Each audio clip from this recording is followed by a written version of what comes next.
दुनिया। सुदूर महासागर के किनारे जहां सूर्य की आखिरी किरणें पानी को सोने की तरह चमका रही थीं, वहां एक अनोखा जीव बैठा था। उसका शरीर एक सुंदर घोड़े की तरह था, लेकिन पूंछ किसी जलपरी की तरह चमकदार हरी सुनहरी थी। उसका नाम एरालिया था, समुद्र और धरती के बीच रहने वाली एक रहस्यमयी प्राणी।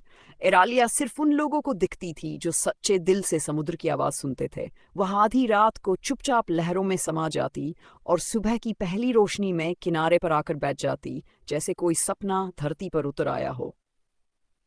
एक अनजान में एक शाम जब एरालिया किनारे पर बैठी थी, उसे दूर से किसी के पैरों की आहट सुनाई दी।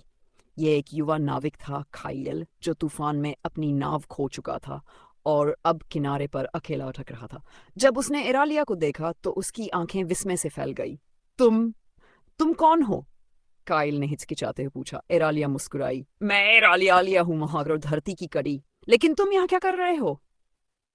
काइल ने उसे अपनी कहानी सुनाई, कैसे वह अनजान समुद्र में बह गया था और किनारे तक पहुंचते पहुंचते उसकी उम्मीदें खत्म हो रही थीं। एरालिया ने उसकी आंखों में सच्चाई देखी और फैसला किया कि वह उसकी मदद करेगी। एरालिया ने अपनी चमकदार पूंछ को पानी में डुबोया और अचानक समुद्र में हलचल होने लगी। पानी की सतह पर चांदी जैसी चमक उठी और लहरों ने एक छोटी सी नाव बना दी, समुद्र के जादू से बनी हुई। यह नाव तुम्हें तुम्हारी मंजिल तक पहुंचा देगी, एरालिया ने कहा। काइल अविश्वास से देख रहा था। यह सच है? एरालिया ने मुस्कुराकर सिर हिलाया। पर याद रखना, यह नाव सिर्फ सच्चे इरादों वाले को ही रास्ता दिखाएगी। काइल ने कृतज्ञता से सिर झुकाया और नाव में बैठ गया। जैसे ही उसने पतवार पकड़ी, नाव अपने आप आगे बढ़ने लगी। कुछ ही पलों में वह दूर समुद्र में खो गया, लेकिन उसकी आंखों में एरालिया की झलक हमेशा के लिए बस गई।